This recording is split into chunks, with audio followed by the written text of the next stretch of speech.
বন্ধুরা, সবাই কেমন আছো? আশা করি ভালোই আছো। আমিও ভালোই আছি। আজকে আবার একটা রেসিপি নিয়ে চলে এসেছি। এখন তো ইলিশের সিজন চলছে, তো আজকে করব গাঁটি কচু দিয়ে ইলিশ মাছের ঝোল।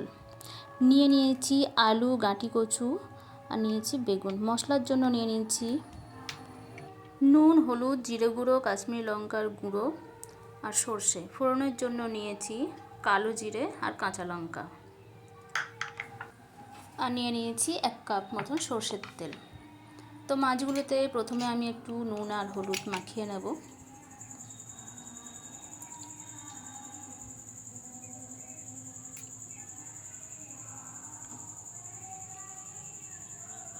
মাখানো হয়ে গেছে, তো কড়াই বসিয়ে দিয়েছি ওভেনে।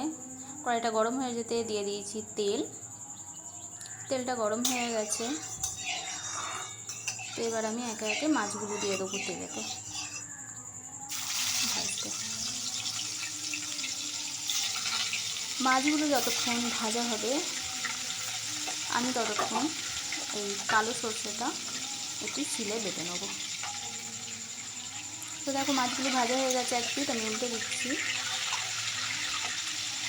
আমি একটু বেশি করে তেলটা দিয়েছি, যাতে ইলিশ মাছের তেলটা আমি তুলে রাখবো। ইলিশ মাছের তেল দিয়ে গরম গরম ভাত খেতে তো দারুণ লাগে, তোমরা তো অবশ্যই জানো।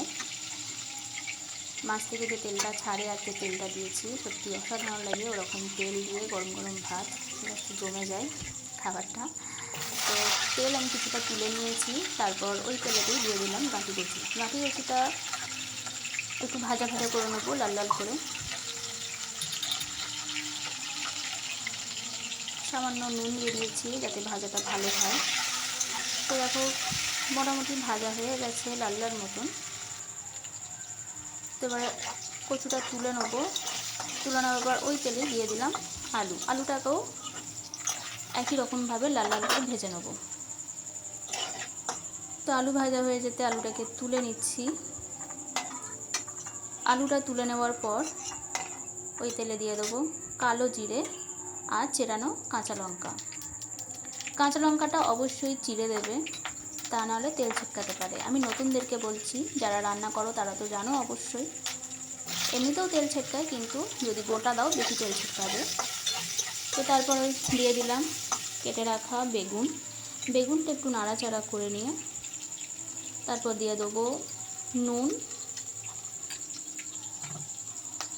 হলুদ,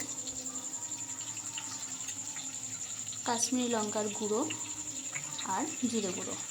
তো এক্ষেত্রে কাশ্মীরি লঙ্কার গুঁড়োটা স্কিপ করতে পারো। আমি লঙ্কার গুঁড়োটা দিয়েছি শুধুমাত্র রঙের জন্য। কাশ্মীরি লঙ্কার গুঁড়োটা ঝাল হয় না, শুধুমাত্র রঙ হয়। তো রঙে আর কি যায় আসে, স্বাদটাই হচ্ছে আসল। তো তোমাদের ঘরে থাকলে দিও, মানে ইচ্ছা হলে দিও, নাও দিতে পারো, কোনো অসুবিধা নেই। তো মশলাগুলো কষিয়ে নিয়ে ওতে দিয়ে দিলাম ভেজে রাখা আলু আর কচু। তারপর দিয়ে দিলাম বেটে রাখা সর্ষেটা। তো সবকটা উপকরণগুলোকে ভালো করে মিশিয়ে নেব। সর্ষেটা বেশি ভাজবো না, কারণ কালো সর্ষে বেশি ভাজলে তেতো হয়ে যেতে পারে। যেহেতু আলু আর কচুটা আমি লাল লাল করে ভেজে নিয়েছি, তো মোটামুটি 50% সিদ্ধ হয়েই গেছে। তো এই ক্ষেত্রে আমি খুব বেশি জল দেবো না, দিয়ে দিচ্ছি অল্প করে জল।